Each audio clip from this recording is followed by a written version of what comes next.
الحمد لله رب العالمين والصلاة والسلام على سيد الأنبياء والمرسلين أما بعد فأعوذ بالله من الشيطان الرجيم بسم الله الرحمن الرحيم۔ امید کرتا ہوں کہ آپ سب خیر و عافیت سے ہوں گے۔ آج ہم سنیں گے کفن چور کے انکشافات۔ منقول ہے کہ خلیفہ عبد المالک بن مروان کے پاس ایک نوجوان غمگین حالت میں آیا اور عرض کی، اے خلیفہ، میں نے ایک بہت بڑے گناہ کا ارتکاب کیا ہے، کیا میرے لیے توبہ کی کوئی صورت ہے؟ عبد المالک بن مروان نے پوچھا، تیرا گناہ کیا ہے؟ اس نے بتایا کہ بہت بڑا گناہ ہے۔ خلیفہ نے دوبارہ پوچھا، تیرا کتنا بڑا گناہ ہے؟ جو بھی ہو اللہ تعالیٰ سے توبہ کرو، وہ اپنے بندوں کی توبہ قبول کرتا ہے اور گناہ معاف فرماتا ہے۔ اس نے عرض کی، اے خلیفہ، میں کفن چوری کے لیے قبریں کھودا کرتا تھا۔ اس دوران میں نے ان میں سے عجیب و غریب چیزیں دیکھی۔ خلیفہ مروان نے پوچھا، تو نے کیا دیکھا؟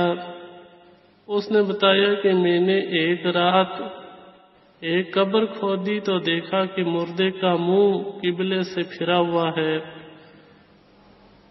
میں ڈر گیا اور نکلنے کا ارادہ ہی کیا تھا کہ قبر میں سے کسی کہنے والے نے کہا، کیا تم میت کے بارے میں نہیں پوچھو گے کہ اس کا چہرہ قبلے سے کیوں پھیر دیا گیا ہے؟ میں نے اس کا سبب پوچھا تو بتایا کہ یہ نماز کو ہلکا جانتا تھا، لہذا اس جیسے کی یہی سزا ہے۔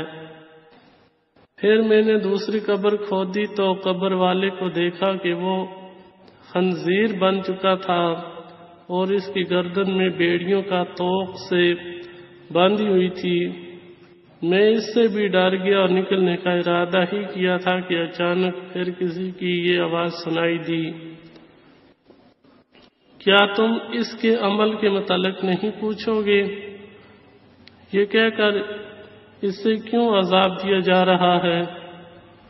میں نے عذاب کا سبب پوچھا تو اس نے بتایا کہ یہ شراب پیتا تھا اور بغیر توبہ کیے مر گیا۔ پھر میں نے تیسری قبر کھودی تو قبر والے کو زمین میں آگ کے میخوں سے باندھا ہوا پایا، اس کی زبان گدی سے باہر نکلی ہوئی تھی۔ میں ڈر گیا اور واپس پلٹنے کی خاطر نکلنے کا ارادہ ہی کیا تھا کہ اچانک آواز آئی، کیا تم اس کے حال کے بارے میں نہیں پوچھو گے اور یہ کہ اسے کیوں عذاب دیا جا رہا ہے؟ میں نے پوچھا، اسے عذاب کیوں دیا جا رہا ہے؟ تو اس نے بتایا کہ یہ پیشاب کے چھینٹوں سے نہیں بچتا تھا اور لوگوں کی چگلی کھاتا تھا، لہذا اس جیسے کہ یہی سزا ہے۔ پھر میں نے چوتھی قبر کھودی تو مردے کو آگ میں جلتا ہوا پایا۔ خوف زدہ ہو کر نکلنے کا ارادہ ہی کیا تھا کہ مجھے کہا گیا، کیا تم اس کے اور اس کے اس حال کے متعلق نہیں پوچھو گے؟ میں نے پوچھا کہ اس کی اس حالت کی وجہ کیا ہے؟ تو اس نے بتایا کہ یہ نماز ترک کرتا تھا، لہذا اس جیسے کی یہی سزا ہے۔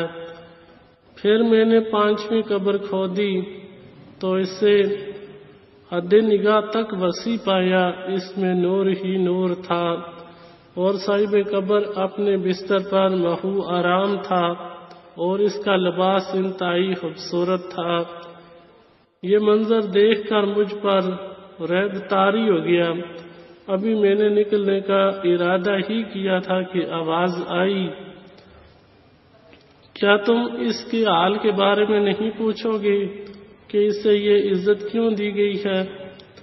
میں نے کہا کہ بتائیے کیوں عطا کی گئی ہے؟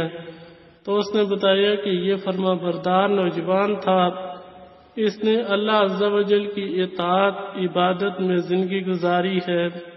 یہ سن کر خلیفہ عبد المالک بن مروان نے کہا، اس میں نافرمانوں کے لیے عبرت اور فرما برداروں کے لیے بڑی بشارت ہے۔ اللہ تعالیٰ ہمیں ان لوگوں میں سے بنائے جو اس کی اطاعت کرتے اور اس کے احسان و کرم پر راضی ہیں، اور اللہ تعالیٰ ہمیں بھی ان باتوں کو خوب سمجھنے کی توفیق عطا فرمائے۔ آمین بجاہ النبی الامین صلی اللہ تعالی علیہ وآلہ وسلم۔